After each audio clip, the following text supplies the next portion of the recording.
Welcome to Cheat Sheet Tales, where secrets slip, lies unravel, and the truth always has a twist. Real stories, raw confessions, and shocking betrayals. Drop a comment if you've ever caught a red flag too late now. Let's get into today's tale. My name is Miles Atwood, and I used to think I had it all: a cozy craftsman house in Raleigh, North Carolina, financial consulting firm I built from scratch, and a wife who made every sunrise feel like a promise. Lila with her hazel eyes that crinkled. When she laughed, was my anchor. 22 years of marriage, a daughter in college, and a life that felt like a well-earned dream. I wasn't perfect. Long hours at the firm meant missed dinners, and my stress sometimes spilled into our quiet evenings. But I loved her fiercely, and I thought she loved me the same. This is my asterisk cheating wife story. Asterisk, and it's not what you expect. It started with a feeling like a pebble in my shoe I couldn't shake. Lila began wearing perfume again. Not the soft vanilla she'd worn for years, but something sharp, expensive like. She was dressing for someone else's gaze. Her phone buzzed at odd hours and she'd tilt the screen away, her fingers quick to lock at work, she'd say. Her smile tight. Lila was a senior account manager at a local bank, and her boss, Adrian Lowry, was the kind of man who walked into a room and owned it. Charismatic, mid-40s with a tailored suit and a grin that made clients sign deals. I'd met him at company dinners. Shaking his hand, even laughed at his golf stories. He was married, too, to a sweet woman named Savannah, who baked cookies for the bank's charity drives. I never suspected he'd be the fracture in my world. The first twist came on a Thursday in March. I was prepping for a client meeting when my assistant, Sarah, mentioned she'd seen Lila at a downtown cafe with Adrian. They looked cozy. Sarah said, her voice hesitant, "Just thought you should know." My stomach churned, but I brushed it off. Lila was professional. Adrian was her boss. It was just coffee, right? But that night when I asked Lila about her day, she mentioned a team lunch at the Bankno Cafe. No Adrianthe pebble became a stone. I didn't want to be asterisk, that asterisk guy, the paranoid husband snooping through his wife's life. But the doubt gnawed at me.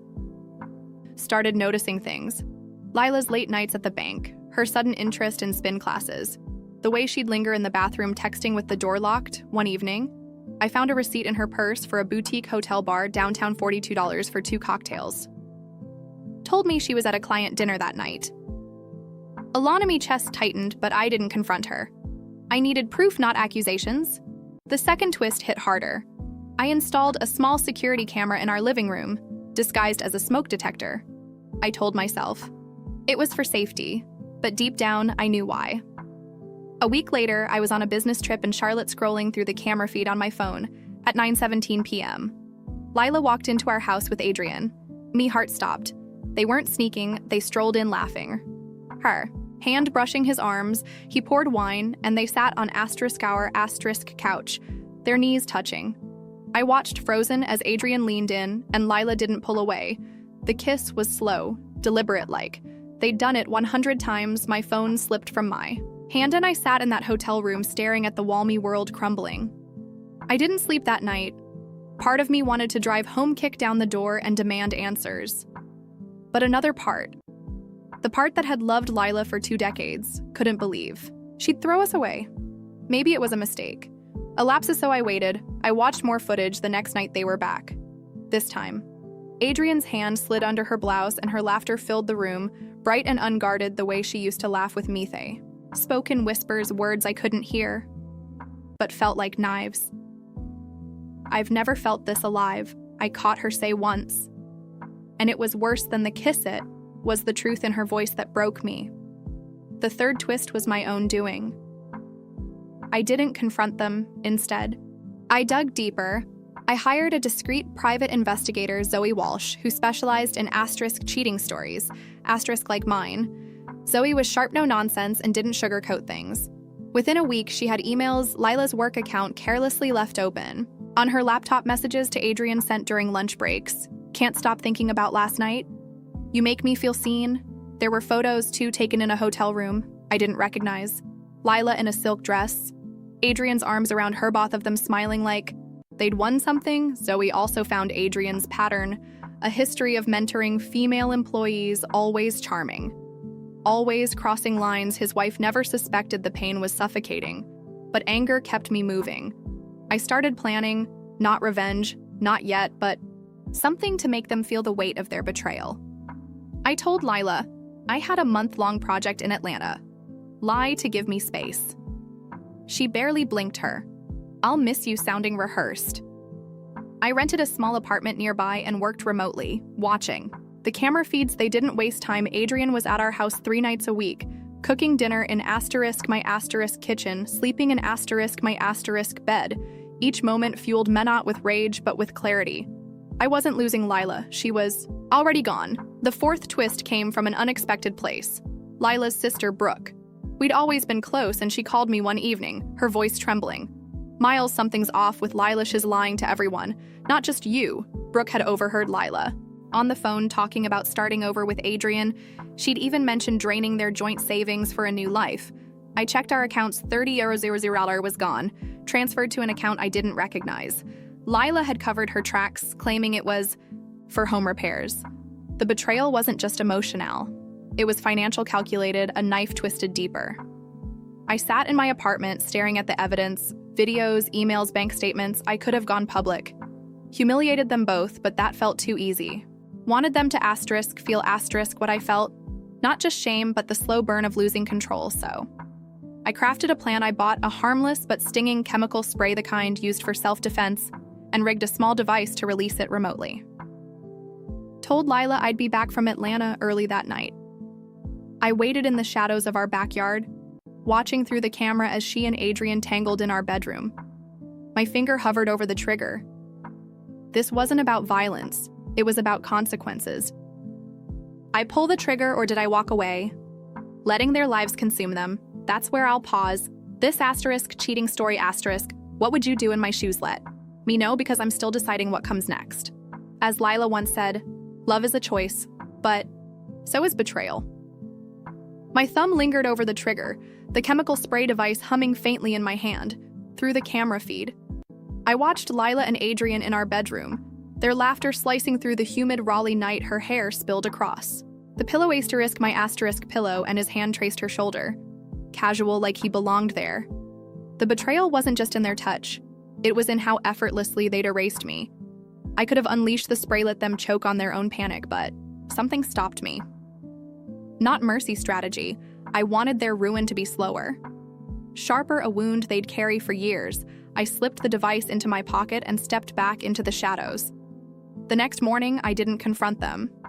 Instead, I went to work. My consulting firm's office, a sterile refuge from the chaos in my chest. My assistant Sarah noticed my clenched jaw, but didn't pry. I spent hours combing through the evidence Zoe the Pie had gathered, more email hotel receipts. Evan, a Venmo transaction from Lila to Adrian for dinner dated, the night she'd claimed to be at a bank seminar. The $30,000 she'd siphoned from our savings, not at me. It wasn't just money. It was our daughter Mia's college fund, our future, my trust. I called Brooke, Lila's sister, to confirm. Her suspicions, she's planning something big, Miles, Brooke whispered. I heard her mention a condo in Asheville with Himmy grip tightened on the phone. A condo, a new life built on my ashes. I needed leverage, something to make them squirm. Without tipping my hand, I met Zoe at a quiet diner off Route 40. She slid a folder across the table. Her eyes steady. Adrian's not as slick as he thinks. She said inside were records of his side deals at the bank, shady loans pushed through for clients with questionable credit, skimming fees off the top. Nothing illegal enough for jail, but enough to tank his reputation if it leaked to the right people. And Lila's in on it. Zoe added, she's been forging client signatures to cover his tracks. My stomach lurched. Lila wasn't just cheating. She was complicit, risking her career for him. This wasn't love, it was greed wrapped in lust. The first move was subtle. I anonymously emailed Adrian's wife, Savannah, a single photo him and Lila at that boutique hotel bar, their hands entwined. No note, just the image time-stamped. I knew Savannah's type, quiet, loyal, but not naive. She digged. That same day, I transferred our remaining savings to a new account. Lila couldn't touch, citing tax planning when she asked. Her eyes flickered with unease, but she didn't push. She thought I was clueless, and I let her at night. I watched the camera feeds, Adrian's visits. Grew tense, he'd pace, glancing at his phone while Lila whispered reassurances. Savannah was asking questions, and he was cracking. The second twist came a week later. Mia, our daughter, called from UNC Chapel Hill. Dad, is something going on with Mom? Her voice trembled. She keeps asking me about my trust fund, saying she needs to manage it. My blood ran cold. Lila wasn't just stealing from me. She was targeting Mia's future. I reassured Mia, told her I'd handle it. But inside I was unraveling. That night, I hacked into Lila's personal email. Her password was still our anniversary date. A cruel irony there, I found her plan. She'd applied for a mortgage in Ashvillising. Mia's trust fund as collateral. Adrian was listed as a co-buyer. They weren't just lovers. They were partners building a life on my daughter's dreams. I didn't sleep. The betrayal wasn't a single stab, it was 1,000 cuts, each one deeper. I thought of confronting Lila, screaming until my voice gave out, but that would only give her power. Instead, I escalated. I contacted a lawyer, David Harpera, shark in a suit, who specialized in financial fraud. David reviewed Zoe's evidence and grinned. We can't prove the loans yet, but the forged signatures, that's a career ender for both of them. He drafted a letter to the bank's board, anonymous but detailed, hinting at an internal audit.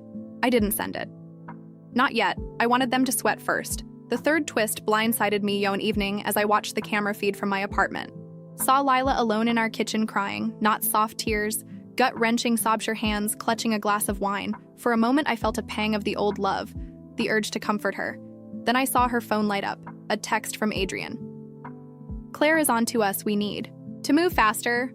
Lila typed back. I'm done lying to Miles, but I can't lose you, my heart. Hardened, her tears weren't for me, they were for her crumbling fantasy. I rewatched the footage, catching a detail I'd missed, a packed suitcase by the door. She was ready. To run, I decided to tighten the noose. I invited Adrian to a business lunch at a crowded downtown bistro, claiming I needed bank advice for a client. He showed up all charm, but his eyes darted nervously. I leaned in. Voice low, I know about the loans, Adrian, and the signature. His smile froze. Don't know what you're talking about? Miles, I slid a printed email across the table. One of his to Lila discussing a shady deal. I'm giving you a chance to walk away.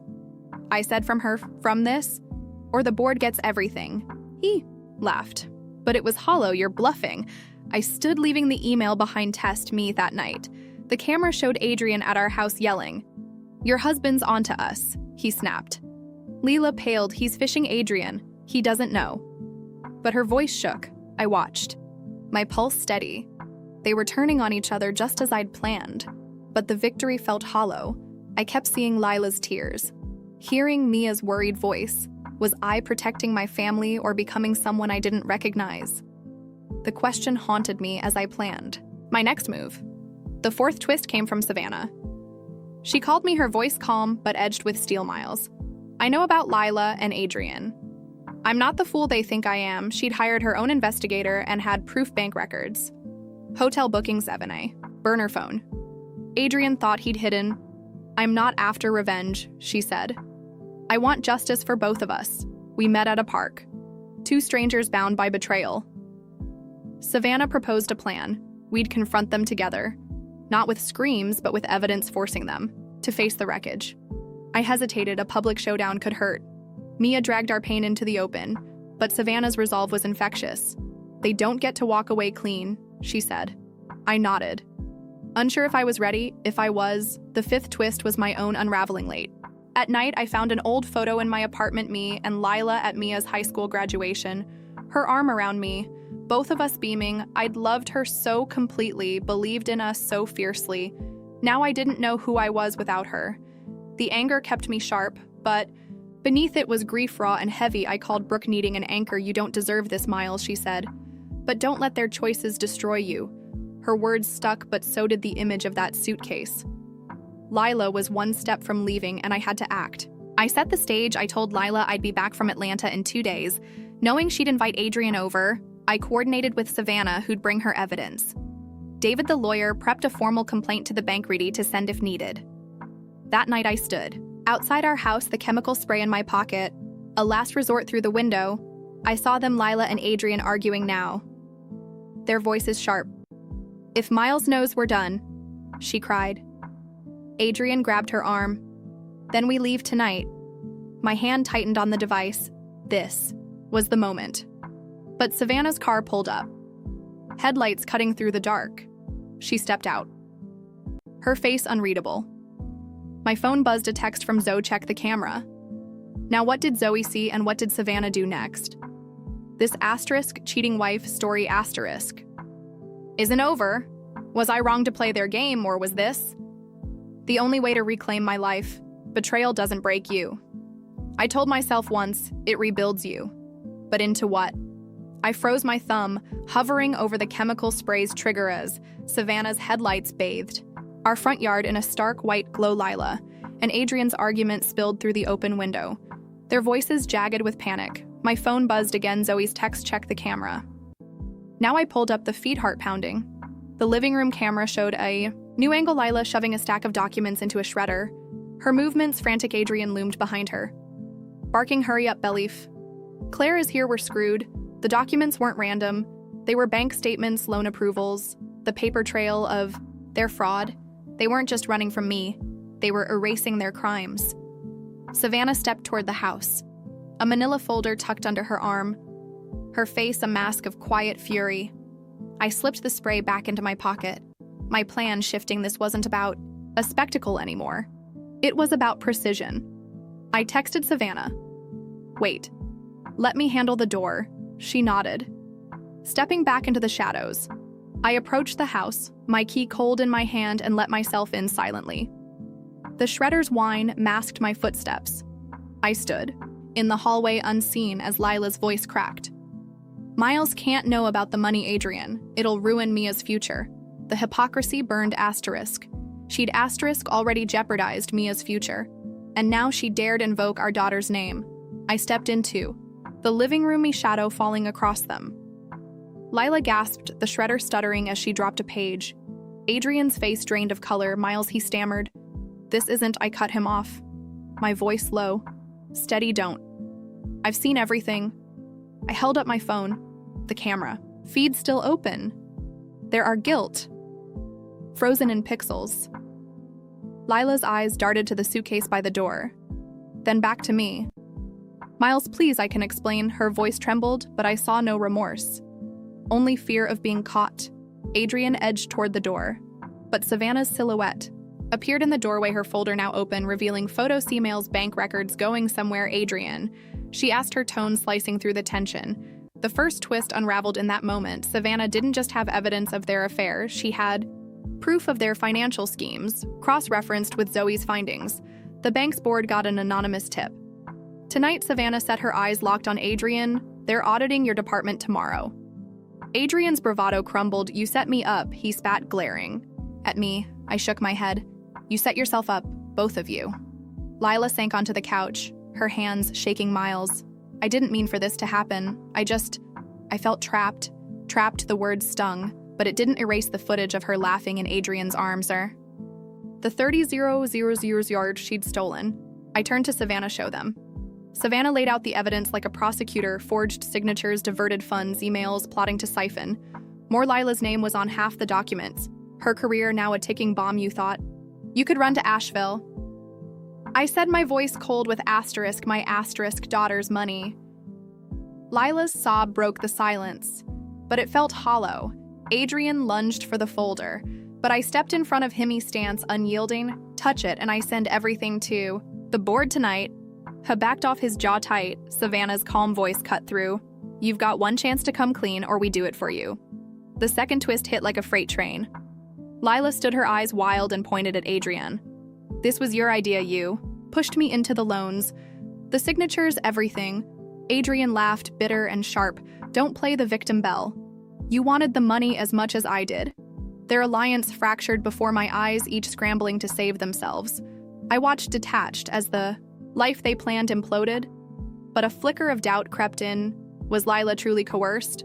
Or was this another lie? Her tears last week, her packed suitcase? Were they guilt or calculation? I pushed the thought aside. It didn't matter, not anymore. I laid out my terms. You leave this house. Lila, tonight, you don't contact Mia until I say so. Adrian, you resign from the bank by morning or the audit gets every file. I held up a USB drive, Zoe's backup of the evidence. If either of you push back, this goes to the board. Your families, your clients. Everyone. Lila's face crumpled, but Adrian's eyes narrowed. You're bluffing, Atwood. You won't risk your daughter's name in a scandal." I leaned in, my voice a blade test me. The room fell silent, the weight of their choices crushing them. Lila left that night, her suitcase dragging behind her. She didn't look back. Adrian slunk out, muttering threats under his breath. Savannah stayed, her presence steadying. "Me, you did what you had to," she said. But as the house emptied, the victory felt like ash. Sat on the couch, the same one where Lila had betrayed me, and stared at the shredder's remains. A scrap of paper caught my eye. A loan approval with Mia's trust fund listed as collateral. Me hands shook. This wasn't over. The third twist came days later. The bank audit exposed Adrian's deals. But Lila's signatures tied her to the mess. She was fired. Her reputation in tatters. Whispers spread through Raleigh's tight-knit financial circles. And her friends are friends distanced themselves. Brooke called torn. "She's staying with Mom. Miles. She's a wreck, says she's sorry I didn't respond. Ori didn't rebuild trust." Savannah, meanwhile, filed for divorce, her evidence ensuring Adrian lost half his assets. His charm couldn't save him now, but a new shadow emerged, a late-night call from Zoe. "Someone's been tailing you, Miles. Black SUV, no plates. Be careful." The fourth twist was physical. 2 weeks later, as I walked to my car after a client meeting, a figure in a hoodie shoved me into an alley. A fist caught my jaw and pain exploded in my ribs. "Stay out of Adrian's life," a voice growled.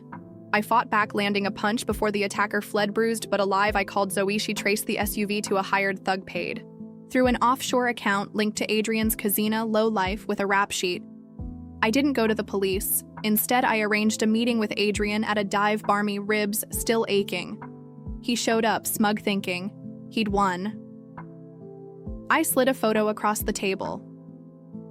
Thug's face caught on a street camera. One more move and the USB goes public. I said your cousin's name too. Adrian's smirk vanished. "You're in over your head, Miles." I stood then. Drown months passed and the fifth twist was quiet but devastating. Mia came home for spring break, her eyes searching mine. "Why didn't you tell me about Mom?" she asked. I'd shielded her from the details. But rumors had reached her. I told her the truth, carefully leaving out the ugliest parts. She cried, not for Lila, but for the family we'd lost. "I don't hate her," Mia said, "but I can't forgive her yet." Her words mirrored my own heart, caught between grief and resolve. Lila reached out once, a letter slipped under my door. "I was wrong, Miles. I lost myself. I burned at the ashes, scattering in the wind." The sixth twist was my own reckoning. I sold the house, its memories too heavy. I moved to a condo downtown closer to my firm and poured myself into work. The financial world buzzed with Adrian's downfall. He'd relocated to Charlotte, his career, a shadow of what it was. Lila lived with her mother, a ghost of her former self, shunned by the community she'd once charmed. Savannah thrived, free of Adrian, her bakery now a local hit. But me, I woke each day to a quiet ache. I'd won, but at what cost? Mia's laughter kept me grounded. But the man who'd loved Lila was gone, replaced by someone harder, sharper own. Evening, I found a voicemail from an unknown number. Lila's voice, soft, broken. "Miles, I'm not asking for forgiveness, just don't let this define you." Deleted it, but her words lingered. Had I become the villain in my own cheating story? Or was this justice, hard-earned and necessary? I walked to my balcony, the Raleigh skyline glittering below. A storm was rolling in the air, heavy with rain. I thought of that first night, her ring on the nightstand, and wondered if I'd ever trust again. What would you have done? Let them walk or make them pay? This cheating wife story, ends here, but the questions don't. If Miles' journey hit you, smash that like button, drop your thoughts below, and subscribe for more stories that burn into your soul.